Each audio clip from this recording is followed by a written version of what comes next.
Hello, welcome to the alignment. This is the fourth episode. We're going to be talking today about turning up the local user volume. That means using all kinds of data, qualitative, quantitative, in our product process, in our marketing, in our software business to help make our product experiences as well attuned for our global audiences as we possibly can.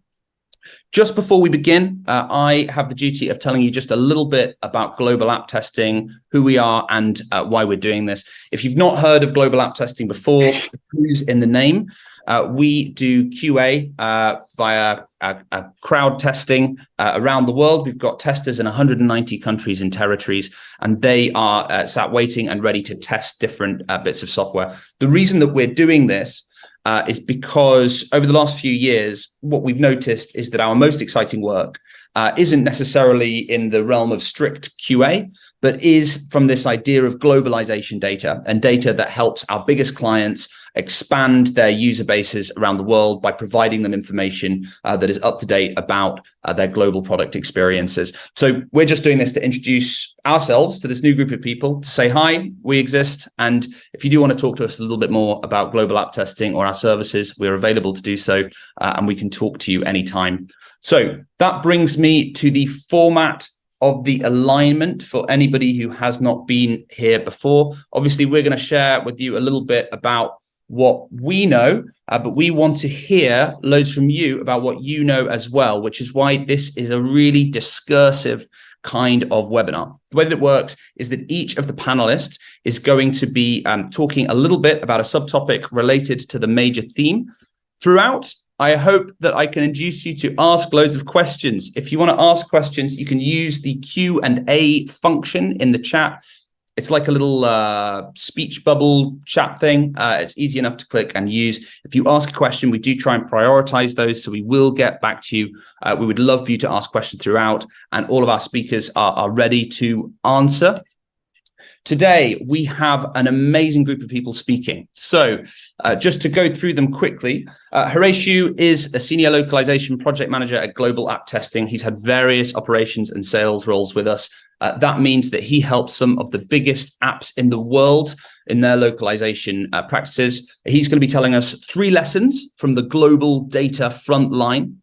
Miguel is the globalization director of King Games. I know King much better as Candy Crush, to which I was once addicted. I've slowly weaned myself off of it. It has 273 million active users.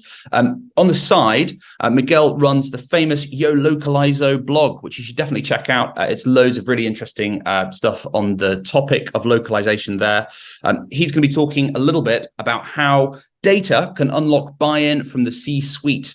Obviously, selling localization is such a huge part of the job. Rieko is the lead localization project manager at Slack. She's been at Slack for 6 years. She joined as a localization project manager. Her biggest project has been taking Slack in Japan. We are going to hear a little bit more about the data mix that informs Slack's local product decisions. Carrie is the manager of globalization services at Subway. She's over 30 years of localization experience, including in Oracle and transparent language. She's also the president of Women in Localization. Subway, I understand, are in the middle of launching their rewards program. So we're really excited to hear about how local user voices have helped define that. Finally, last but not least, Hilla is the CMO at Blend. If you're not familiar with Blend, they provide translation and localization services to some of the world's largest businesses. So that's all of our speakers. I feel like I've been talking for about 100 years. So I'm going to hand straight over to Horatio and get off of the microphone. Horatio, straight over to you. Thank you very much, Adam. Hello, everyone. I'm Horatio. I'm a project manager at Global App Testing, and part of my job also cover helping our clients to get localization QA and globalization data that can help them create a successful product. So I think that the other panelists will be talking about why local voices are super important. So I will try to talk from my experience about the how. Now, as Adam said, I will share with you 3 lessons. First one being called data needs a job and a job needs data. So one of the biggest challenges and issues I've heard from my clients is that you can collect data, but it doesn't find a job. This means that nothing happens after collecting it, or nobody cares about it. So one of the things I've learned here at Get is that sometimes everything starts from the wrong place.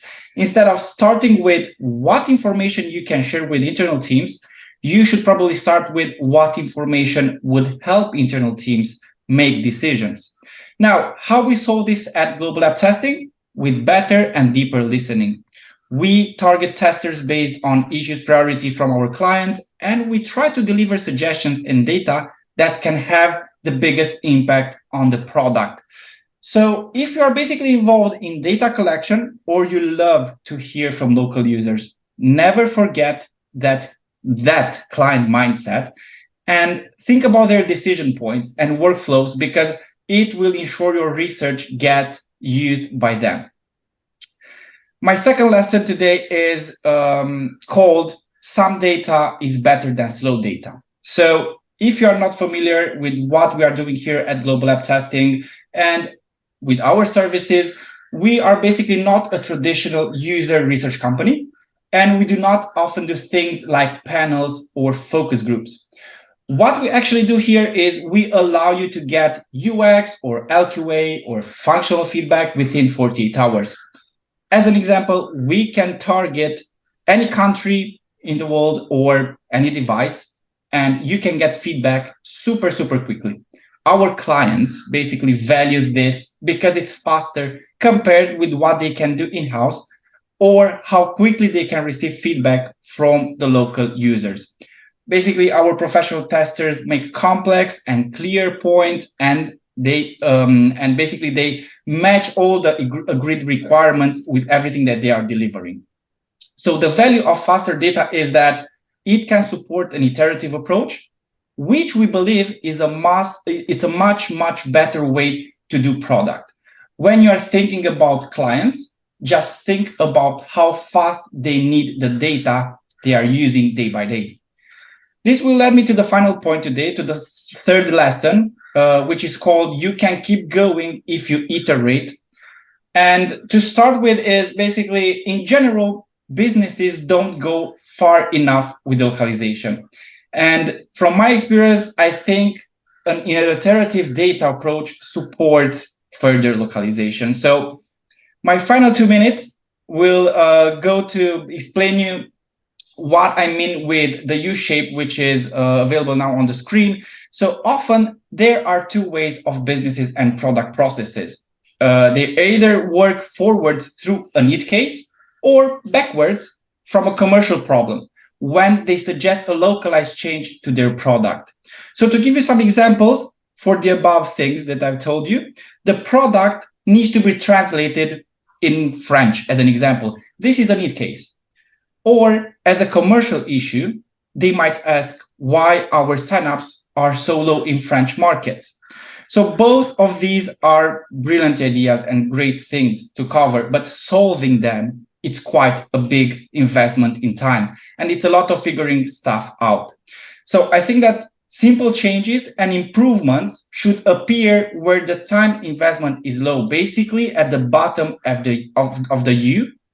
And you can make gradual improvement, which isn't visible in all your metrics. And to give you some simple examples that confirms this, things like keyboard layouts, let's say, tend to annoy users, but be invisible, or assumptions that forms make about users in onboarding flows, or even moving a little bit to the culture-oriented things, matching the photos with the personas a bit better in some specific sections and flows. So to recap, my 3 lessons today presented are: give your data a job, really important, get some data quickly in order that you can iterate, and you should iterate to make your experience better for all your use. Thank you for listening. That was me. So back to you, Adam.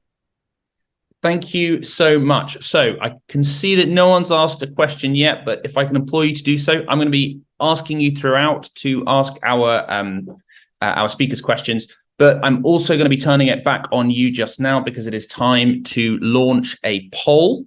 So if we can have the poll launched. So this is a question. Obviously, Horatio was talking a little bit about data not getting used, that first lesson. I'm just going to read it out because I know people watching after this can't see it.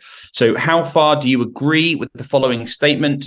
When we gather learnings about local users, they get used by the business. So is it that the data collection you do is successfully finding its way into your product reflection, into your marketing, or is it that the business does not use it and your data is unemployed? I'm going to leave the poll open while our next speaker talks, and then I will close it and we can reveal the results at the end. Over to you, Miguel.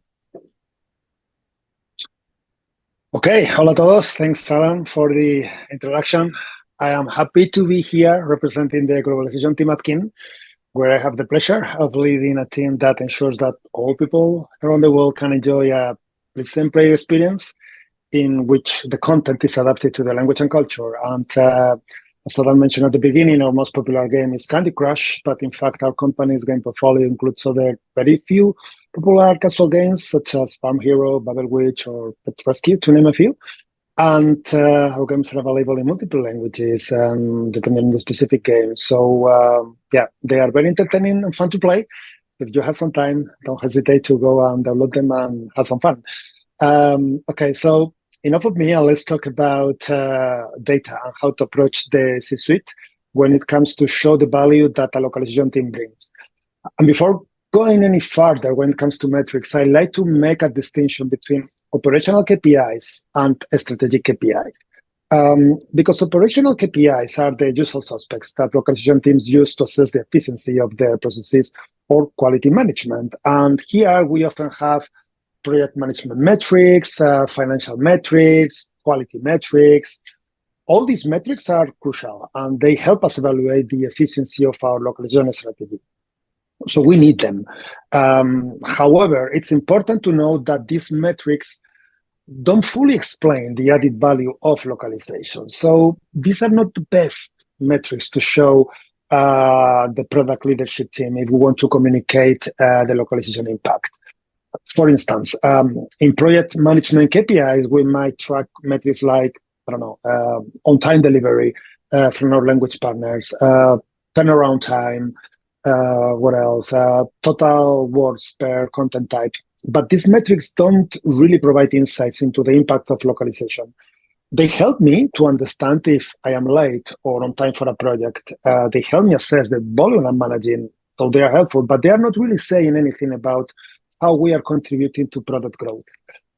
The same might happen with other metrics, quality metrics, where we typically track things like, I don't know, number of linguistic errors or internationalization issues or truncations, just to mention some of the usual categories.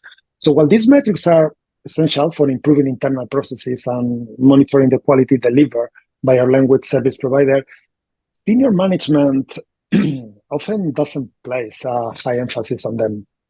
A dashboard displaying metrics related to linguistic errors or on-time delivery percentage may not be as useful to senior management as we'd like to believe because they don't reveal the true impact of our work.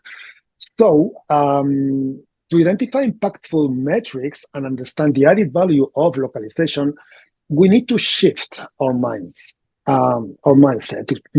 Localization teams tend to focus on quality, while senior management prioritize value. So we need to move forward and move towards demonstrating growth, which is the key to effectively communicating our team value to senior management. Those are metrics that we track and report to leadership. Growth metrics where localizations are contributing. So to be more specific, some metrics that fall under this category and that can help explain the added value of localization are, for example, the average revenue per user per locale, or customer retention rates per market, or monthly and daily active users by country. These metrics demonstrate how localization activities contribute to the product team's goal and the company overall objectives. If you think about when we report the number of linguistic bags, it doesn't provide insights into our contribution to global growth.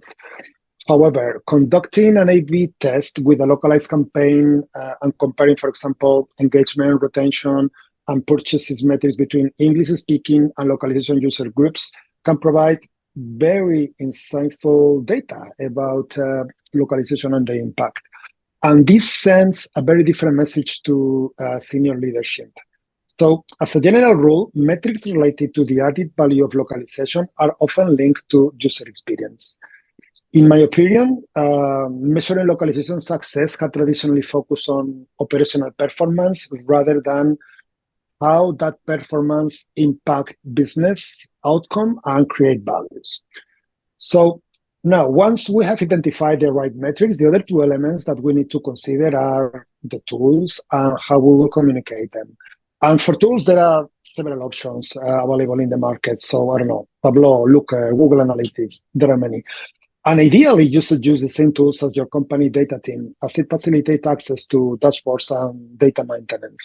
And then in terms of communication channels here, what we try to do is to use as many channels as possible. Sometimes I'm joking when I say that we need to do often localization impact propaganda.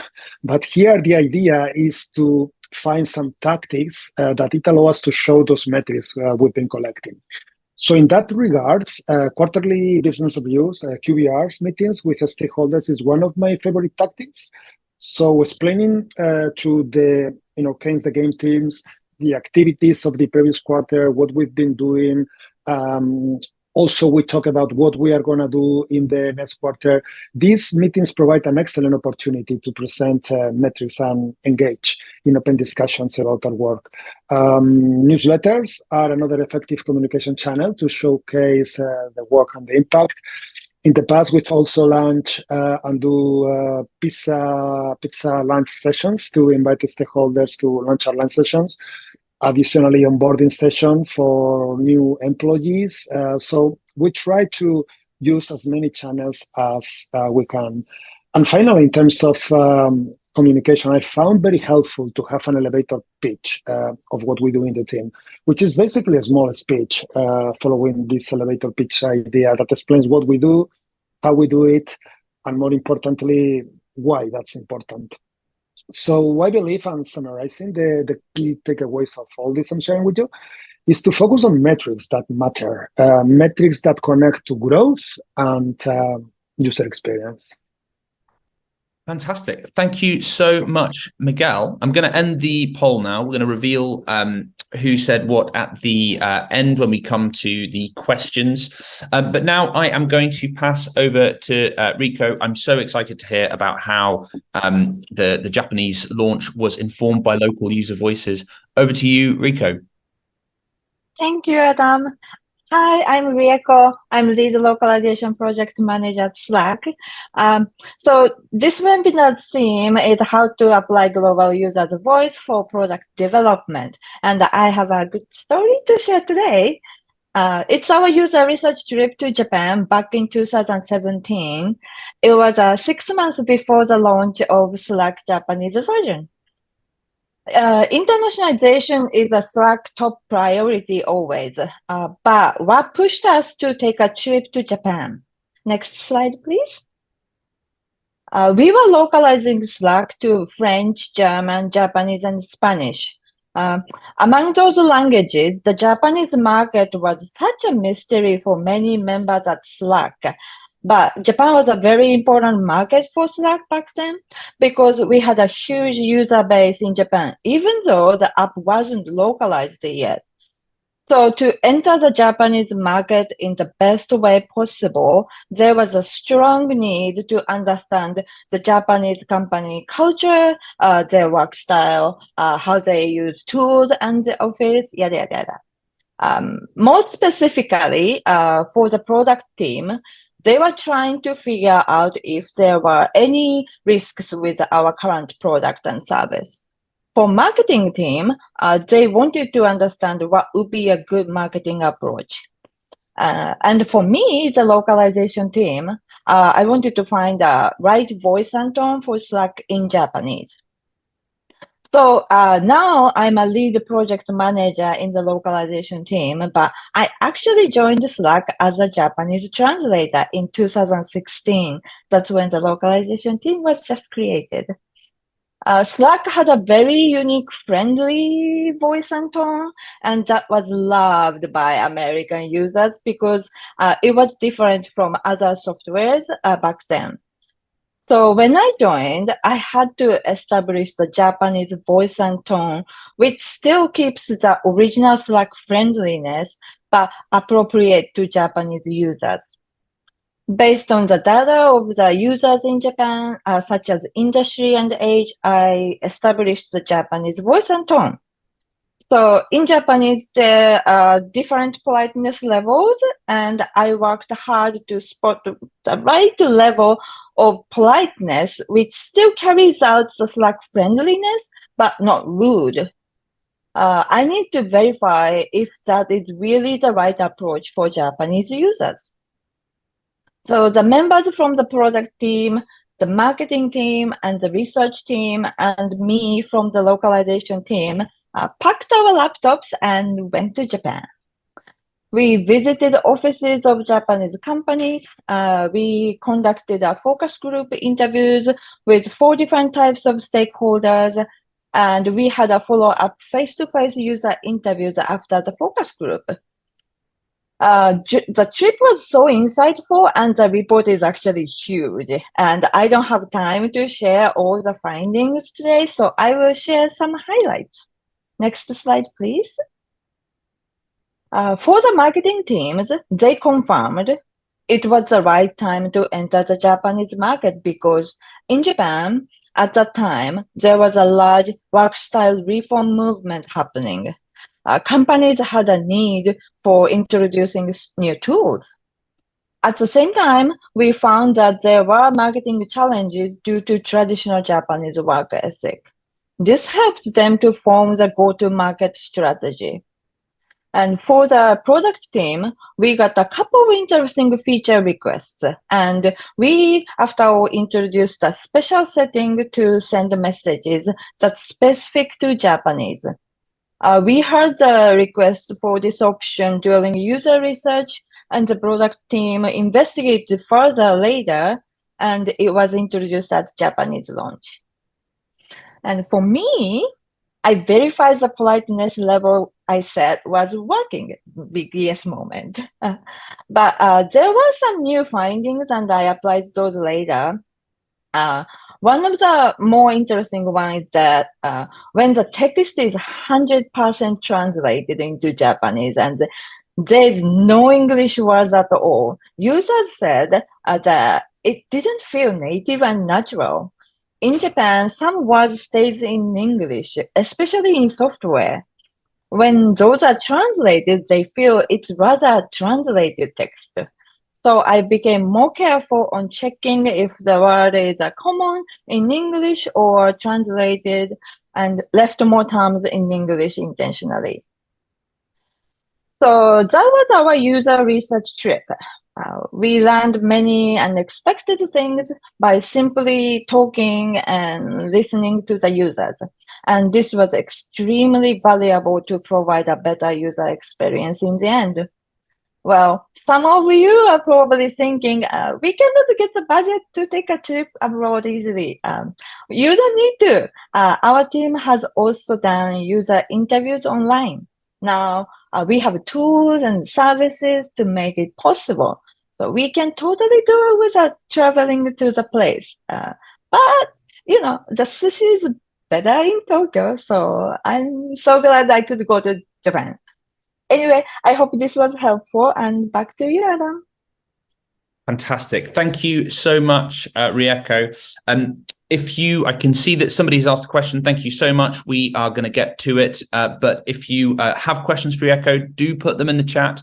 Don't leave me with my own questions today. I'm going to pass over now to Carrie, who's got a similar case study. She's going to be talking about the rewards program that Subway has recently rolled out with relation to local user voices. Over to you, Carrie. Thank you. And I agree, the sushi is better in Japan. Speaking of food, So being in the restaurant industry, when COVID hit, Subway had to pivot rather quickly to the digital space. We did have an app and we had the ability for guests to order from the website, but it was not a consistent experience. It really forced us to take a hard look at the guest experience, which included a rewards program. And you would think that the largest QSR, which stands for quick service restaurant, fast food chain in easy speak, we're the largest QSR in the world, and you would think that we would have it more together. But Subway as a company worked rather independently. So EMEA did their own thing, APAC did their own thing.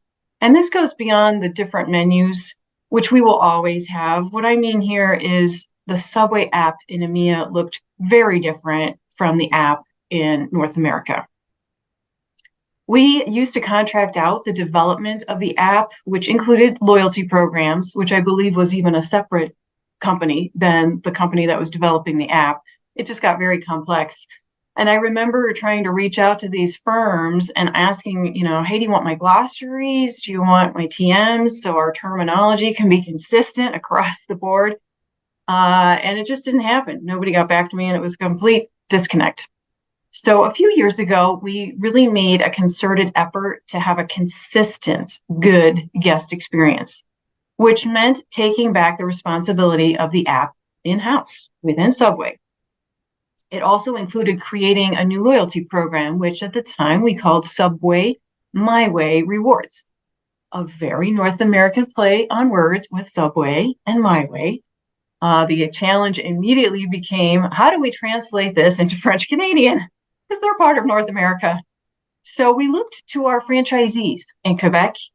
We hired a local agency, and we used MyLinguist to come up with what finally became Mon Subway Récompense, My Subway Rewards. We didn't really do that with any of the other markets outside of North America. They decided to keep the My Way phrasing. So fast forward to last week, when we launched our new rewards program called Subway MVP Rewards. I felt like we didn't really learn anything from our last experience because, once again, MVP is a very North American concept, meaning most valuable player, referring to a game. Baseball comes to mind immediately, but they have it in basketball and every other sport. They did change it to most valuable person, which still didn't really make any sense outside of North America. And our levels within our loyalty program are now Pro, Captain, and All-Star. Depending on how much Subway you buy in a year, you're moved up in our ranking system. However, what I saw was immediate buy-in from the different markets. They wanted to be aligned with our strategy in North America, but adapt it slightly to fit each market appropriately. For example, in Quebec, we renamed the program Étoile Récompense Subway. So basically Subway Star Rewards. And the three levels became Pro, same, Capitaine, same, and Légende. In Finland, we simply renamed it to Subway Rewards. There was no MVP, in that thinking process. And everybody was on board with the rewards program, although they did rename the levels. So in Finland, our levels became Rising Star, Hot Shot, and The Boss. So, but because everyone was on board with that new program, it allowed us to reuse a lot of the essential documents like the FAQs and the job aids and the e-learning materials. At the same time, they did listen to their local market feedback and came up with what made sense to their target markets. And I think the more important part of this is the rewards program looks exactly the same, really, across the markets where we offer the app. So far we've launched the app in Puerto Rico. So we did Puerto Rican Spanish, North America. So we did French Canadian, and Finland for whatever reason. So we translated that into Finnish. And our next markets include France and Germany. And I'm really looking forward to see what the local voices in those markets name our rewards program and our different levels of loyalty. Thank you. Thank you so much, Carrie. We've had such a diverse set of different ways that data and local user voices inform product process. Super interesting. So I'd like to introduce you now to Hilla Shitrit. Hilla is the Chief Marketing Officer at Blend. Blend is an LSP. They provide localization and translation to major businesses around the world. Hi, Hilla. I have a few questions for Hilla, and I'm going to dive right into one of them. Hilla, we've heard loads about guaranteeing the success of localization and using data to assess it. I wonder, when you are providing translation services, how do you assess the success of that?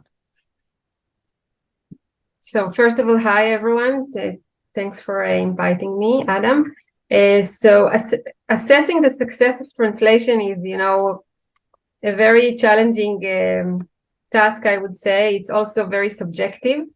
So I have to say that we rely on our clients and customers to help us and provide us with feedback from the market, from their users. We are talking here about the voice of the users. At Blend, we are using lots of technologies, but also a very large community of translators and language experts and voice actors to do the work of localization. And these people are usually local in-market, native speakers, certified translators, professionals with lots of experience and high ranking. And we make sure to use the best talent that is available and out there to do the job. And we are also all the time QAing and sending samples for QA and for second linguist review and editing. So we make sure that not one professional is going through the content, but even two.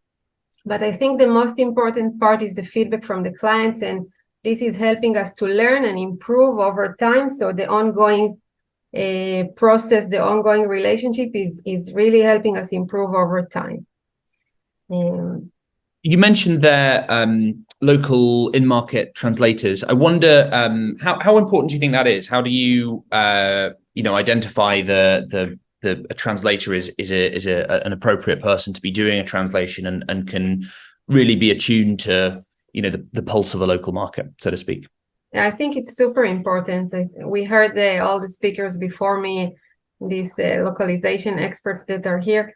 It's very, very important to make sure that the content is as native as possible, with all the cultural nuances and the small little style issues and everything should feel as native as possible, even though Rieko said some people prefer to keep some words in English to feel native, but I think it's very, very important that if you are entering a new market, the people that are helping you speak or become native are from the market and familiar with all the language, even phrases and humor sometime, and you need to have all this in your content. So it's I believe it's important. We at Blend, we work with usually people that live in market. After COVID, people work remotely and they travel, but these people are from the country that we are targeting for our clients.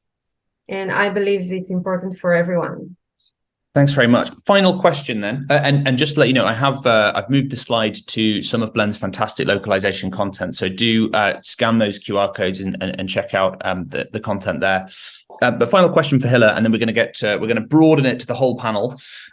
So obviously, whenever a client uses an LSP, they're putting a huge amount of trust into you, and I guess the reason that they are is because often the reason they're doing it is because if you're translating into whatever it is, Japanese, they might not have somebody who speaks Japanese to verify that the translation is great.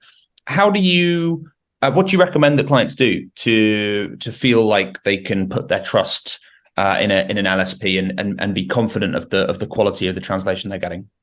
Right. So many times the clients that work with us, they usually, if they enter a market, they will have some people on the ground, which is very, very helpful, to verify and make sure they can review some of the content. It's not their job to review translations or do proofreading, but it's helpful to have people in market to help, assess the accuracy of translation. But if they don't have anyone on ground, I think it's important to work with the vendor or vendors that have the trust that you can put in them, and also the right talent. So as I said, having multiple professionals go through the content, QAing, editing after the translation, going through some proofreading and editing. But I think the most important thing here is the communication with the client in the brief phase, like providing the most detailed brief with the guidelines and the tone of voice and style that you're expecting to receive, and even some references, other content that you already have in place or from other brands that you really like. So the more detailed the brief will be. I also recommend building a glossary or a term base before starting the localization process, so you can really make sure you have the accurate translation of the key words or the key terms that the business is using. This will help to ensure that the translation is as coherent and as consistent and as accurate as possible. Fantastic. Thank you so much. Okay, it's time to do the actual alignment and get into Q&A. I've just got a small number of notices to get through. I'm going to get through them as quickly as I can because I'm really keen to ask some questions to our panelists. First one, and maybe the most important, our next alignment is in just 2 weeks' time. So we've got actually Natalie Kelly in for this one. So Natalie Kelly is the author of Take Your Company Global, and she is the Chief Growth Officer now of Rebrandly. She just moved. She used to be the VP of Internationalization at HubSpot. I first became aware of Natalie because one of our previous webinar guests mentioned her and talked about how useful she had been to him in HubSpot in taking the product global. So she's an incredible level of expertise. We're going to have her because we want to hear as much of her as possible. We're just going to have one other speaker paired with her. So do register for that. It's going to be 30 minutes earlier than this webinar for various dull reasons, but on the 4th of October. So whatever time it is for you, or what it was for you when this webinar started 40 minutes ago, it's going to be 30 minutes earlier than that. So here in the UK, it's going to start at 4:30 p.m. Do come along. Really, really excited for it. Second, we've got a couple of bits of localization content to share with you if your appetite has not yet been sated for localization content. So first of all, if you want some content drip fed to you from all of our greatest hits, it includes all of the brands that you can see on the screen now, interviews, snippets from the alignment episodes, and other things that we've done. Would be really excited to share it with you. So please do consider signing up to receive our emails. We've recently, one of the big pieces of content that we've been doing is the 2023 State of Localization Quality Report. It's so interesting. We surveyed 150 localization professionals about various different things that encouraged localization quality for them. One of the biggest findings there is that businesses are localizing in the dark, so they're not using enough data to help encourage their localization to be as good as it can possibly be. I think that my colleague is just posting it in the chat right now, or should be. Because we've not got a link on screen, but you can access it via the chat. And finally, you can watch previous webinars of the alignment online. That will be posted in the chat as well. And then 2 commercial notices, then we will get right to it. So first of all, Blend is offering a $75 gift coupon to get started with. So that's really exciting. It's only available to people who have attended this webinar.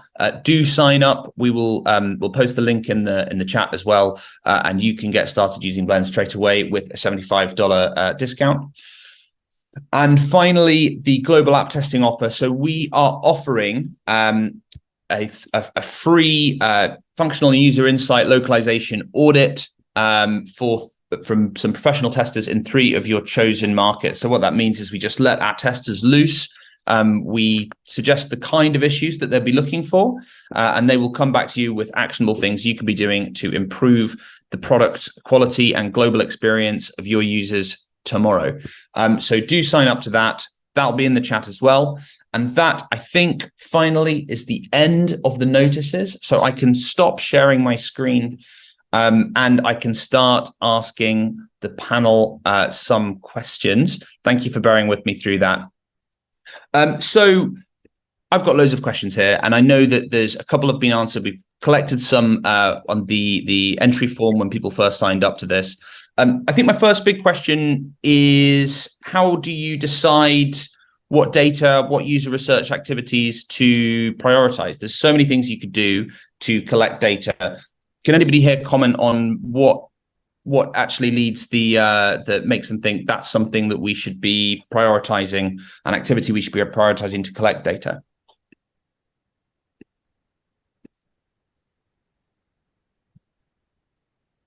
No, I can't tempt anybody to comment on that one. I mean, the obvious one, right, is return on investment, right? How much are we spending in the localization department versus how much our products and services are making? That's something that always came up when I was at Oracle or Hyperion before Oracle bought us. I think that's the basic one. It's gotten so sophisticated now. I'm not into it. I'll be honest. I did an ROI exercise at Subway, and it was insane. It was silly because what we spend. I took Korean as an example, and I'm like, okay, so I know how much I spent on Korean localization in 1 year, and our sales were, in the millions in Korea. So it's an exercise that I don't do anymore, but I know it's something that I did at previous jobs. But Carrie, it's interesting to see how was the improvement if you did sell in Korea before localizing the app or offering it in English, and then seeing if localization really had an uplift. We don't have a choice, right? So we don't. We have to localize in all the Asian languages. There's no question about that's a good point. So maybe I could go back, now that we've launched the app and all these different languages to see how much the uptick. I can measure the digital sales versus the in-store sales. So that's something I can go do. Good point. I wonder then, so if we move on from that one, so I wonder whether anybody can share with us a direct way that a local user data collection effort has resulted in a direct change to their product, and what's an example of that they might like to share with us. I think something that it's done, and I know some cases, and also we do something at Kin is these focus groups where basically you are getting research and feedback from the final users. Examples of this are, for example, Uber, that they were putting the taxis in red for China instead of the traditional colors like yellow in New York. So they were, based on the feedback they were getting from the users, that red in China is an important color. They were changing the UI. There was also another interesting case of Travelbird, which is an app on a website about traveling, that they changed the product for the German users because there was one user interface that basically you could search for a destination by number of hours. So you could say, I want to travel around 3 hours, 2 hours, 1 hour. It was not really working in Germany because there are no limit highways in many of the roads. So 3 hours for German is very different for 3 hours of Italian. So in the end, what they did is just change the hours for kilometers. And instead of putting 3 hours, they were putting, I'm traveling like 300 kilometers. And in the other countries, you could have the hours because that's more like the common. So that's something that it appeared after users group and getting feedback from the users. At King, we are also running tests and, for example, getting feedback of the look and feel of the characters for the different regions. And then you try to change the design of the character or the design of the live ops based on that feedback.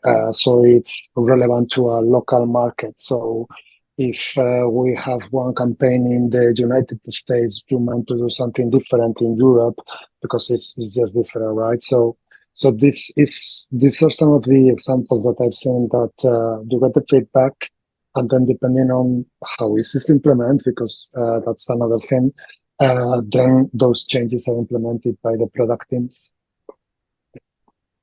So a lot of what we've talked about is localization happening at the kind of end of the product process. One of the one of our audience members on the weigh-in form, they asked how to get your colleagues to think about building a product with global users in mind as early as possible. I wonder if anybody could speak to encouraging their colleagues in product and marketing to actually think about global users earlier in the process. I know that's something, Carrie, that you talked about a little bit in your speech, but can anybody come in on that one?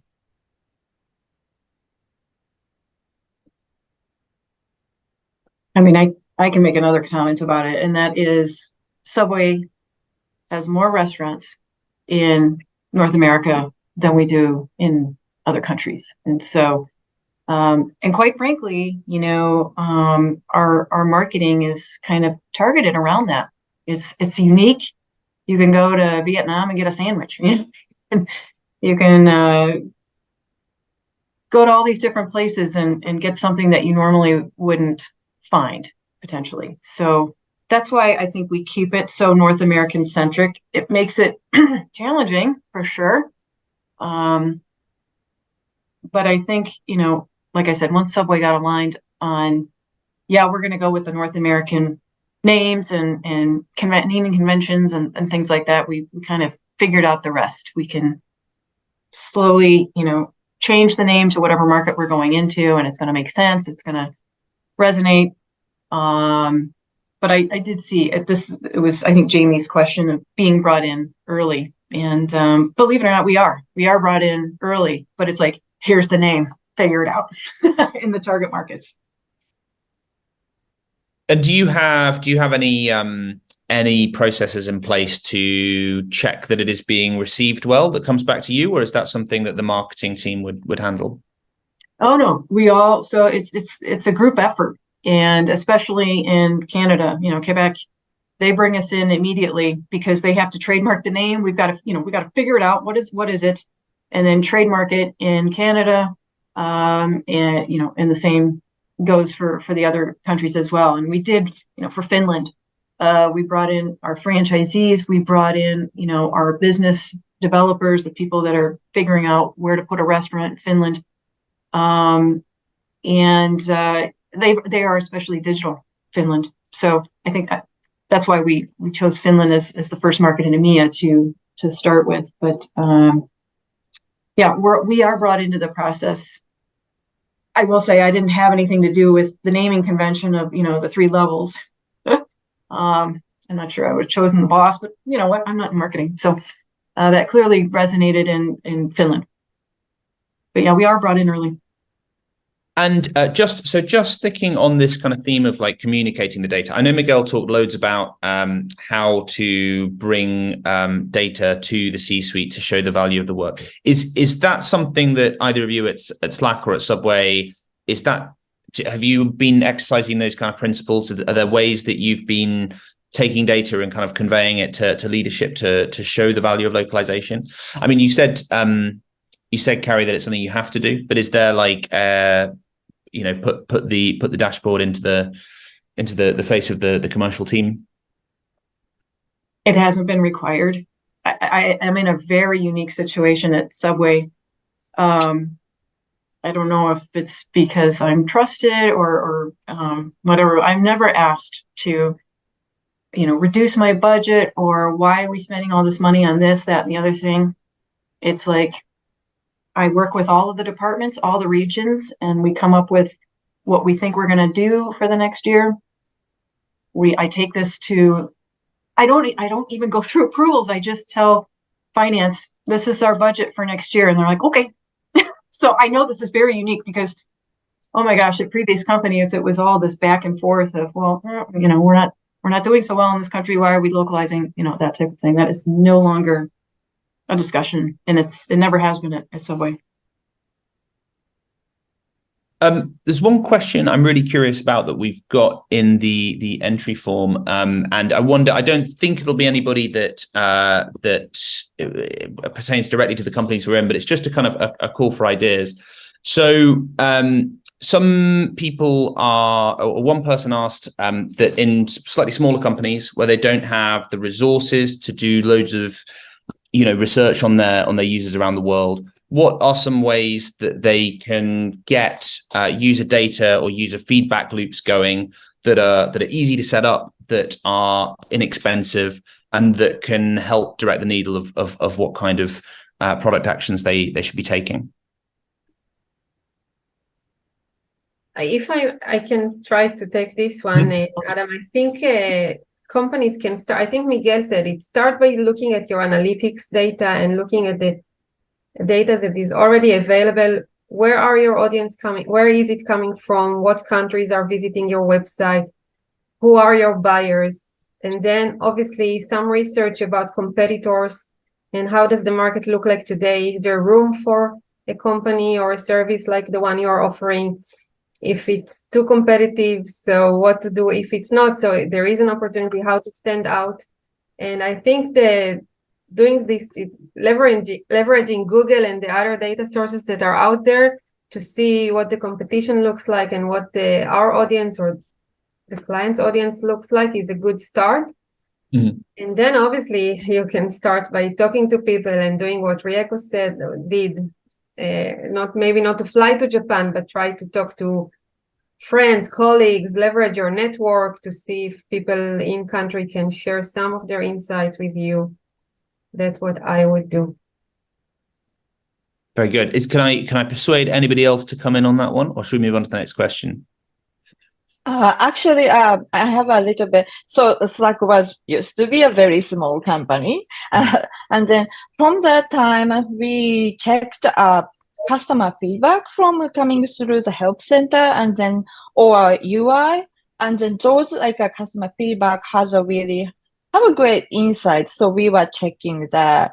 And also Hira said, the data, user data and stuff, there will be some questions, like a product team is looking at the data and they see some trend in this country only, and why, and that will be a good opportunity, and that can maybe take into some form of maybe survey to the country or using a tool and do the online user interview, so you can do, some sort of user research. Yeah, that's my take. And is that how the kind of the agenda for the localization team would get set at Slack? You talked about product teams looking at data. Is that what ultimately decides the kind of localization that you do? Yeah, many times it affects too. We build a great relationship with product team, and then they collect a lot of data, and then they cannot interpret why it's happening, and then they come to us, and then the first question could be, is the translation is incorrect on our payment page? And then we are like, I don't think so, but we can check that. And then we checked, actually it happened, and we checked the translation, there's no issue. And then, okay, there will be something. But for the American member, who grew up in American culture and mindset, this tendency is really, they cannot interpret how, why this thing is happening. Then we formed a online user interview. And it found out in Japan, there was so many, culturally, there was a blocker. So it was not our product reason. So it's more like a cultural reason. I can talk about the specific user case, but it will take 20 minutes. So I will not go that far. But that's the workflow then. So the product team, there's something wrong with Japan, and then they would actually send the data collection element to you to actually fulfill and figure out, working backwards from a commercial issue. Does that reflect the workflows that other people have in their businesses in terms of identifying identifying what kind of localization they should be doing?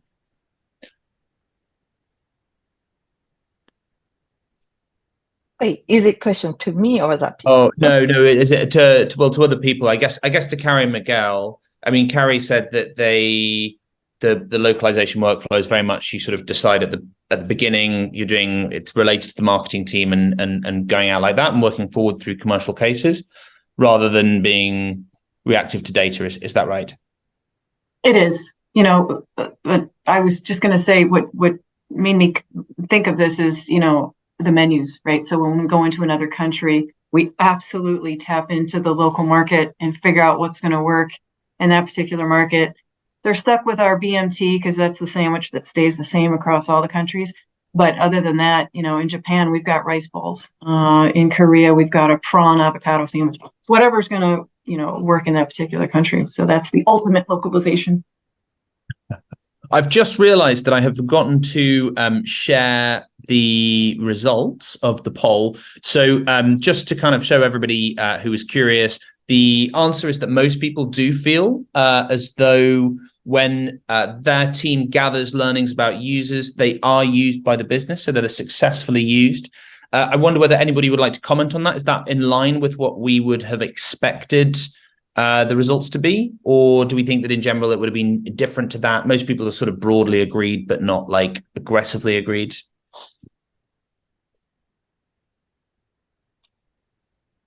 General agreement, I'm sensing that it is sort of in line with what we expected. Okay, well, I'm aware that we've got just 1 minute left, and I don't want to take anybody's time for too long. I just would like to revisit. So I'm aware that this has been answered privately, but I'd love to just hear the answer or an answer kind of publicly to the whole webinar. One of our guests asked, what if you capture the data of localized users and that data shows low localized users numbers? How do you justify the importance of localization and your own role in the company if the metrics aren't good? How do you tell the story of where to go from there? Can I ask anybody to come in on that one? Final thought for the webinar? Something that I was replying there is that one possibility is creating a tier of languages matrix or priority markets and focusing on those markets that might have more potential. Because we know that some markets will be more localization friendly than others due to the English proficiency. So we're going to start with those. And if one market is not strong, we just say that. And we are just transparent. But yeah, I always recommend to, of course, being honest, but also being aware that there are markets that localization is usually very well received. I was mentioning that France, Italy, South America, Germany, Japan, those are countries that, generally speaking, A/B tests and things like this, they should speak well for localization. So, yeah. Also, answer that. Yeah, go ahead, Joan. Yeah, you can always blame marketing, right? Or improve, or even initiate more marketing efforts, because it's not enough only to localize the content to succeed in a new market. So that's very true, and that's usually one of the things I'm commenting in the game teams, that if we localize and we don't communicate how the players know that now we have the game in this language, particularly when you are in new languages. So if we localize now Candy Crush into Thai, but we don't make any communication in Thailand, how do we know? So it needs to be always that combination with marketing and localization and being together. So yeah, we need each other for sure. Fantastic. You were about to jump in, Horatio. I'm aware that we're 1 minute over, so I'm gonna close the webinar immediately after your comment. But did you want to just finish your thought there? 20 seconds. Only wanted to agree with Miguel related to tiering the countries, and I think from my experience, and working with a lot of clients, I saw that there is a trend in these countries that Miguel already mentioned in the comment. So basically, you need to focus on these countries where basically this is well received, like localization, and it's pretty important for these guys for the users from these countries to everything to be localized. So agree on that one. Fantastic. Well, thank you everybody for joining. You can see that I've put on the screen the three free tests if you do want to use them. And a huge thank you to our speakers for talking to us today. We will be back on the 4th of October. We encourage you to come we'll tell you more about that one in unlocking your next million users. The answer to that is not blame marketing, but something else. So thanks very much for joining us, and hopefully we'll see you next time.